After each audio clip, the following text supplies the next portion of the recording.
was a rainy Saturday night, and I was out at a restaurant with some friends, having a great time. As midnight approached, we reluctantly decided to leave. After saying our goodbyes, I walked towards my car, got in, and started the hour-long drive home.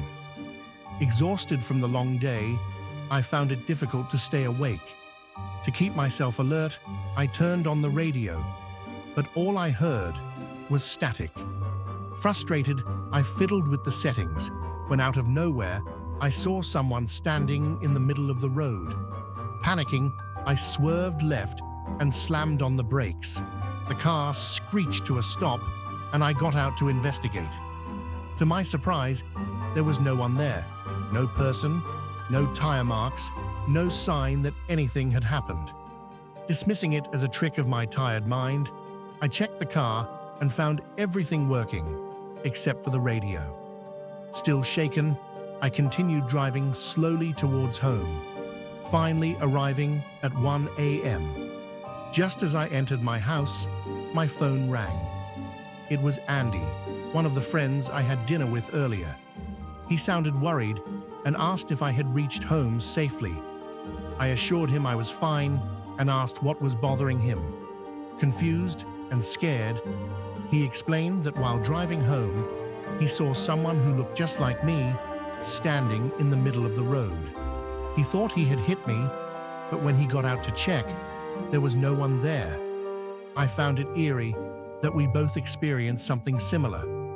Andy mentioned that he had called our other two friends, and they too had seen something strange. Trying to calm him down, I suggested we figure it out tomorrow and went to bed after a hot shower. The next morning, the four of us agreed to meet at the same restaurant to discuss the previous night's events.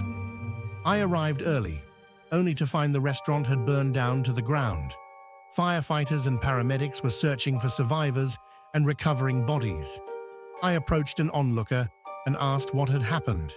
He told me that a massive fire had broken out the previous night, trapping everyone inside. The phone lines were destroyed, so no one could call for help. The fire department arrived too late. Everyone had perished. This was strange, considering we had just dined there last night. As I waited for my friends, I saw a paramedic carrying a charred body. The face looked oddly familiar. Then it hit me. I had been talking to this person just minutes ago. I turned to look again, but he was gone. A chill ran down my spine as I wondered if I had seen a ghost. The paramedic placed the body next to another, which also looked familiar. It was the same person I had almost hit with my car last night. Judging by his burns, he had died in the fire too. My head spun with confusion as I began seeing ghosts everywhere. By this time, Andy arrived, equally shocked by the devastation. "How is this possible?" he exclaimed. "We were almost the last ones out, and the owner said they were closing." "I know, it's all very strange," I replied, "and now I'm seeing ghosts everywhere." "What ghosts?" Andy asked, puzzled. I explained about the bodies and how I had seen the same guy last night and again this morning. "That's odd," Andy said. "I didn't see any ghosts, but I remember seeing you last night in front of my car."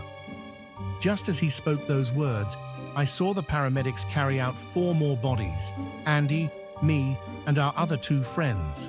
All 4 were burned. I stared at Andy, then at my own burned, lifeless body being carried away right before my eyes.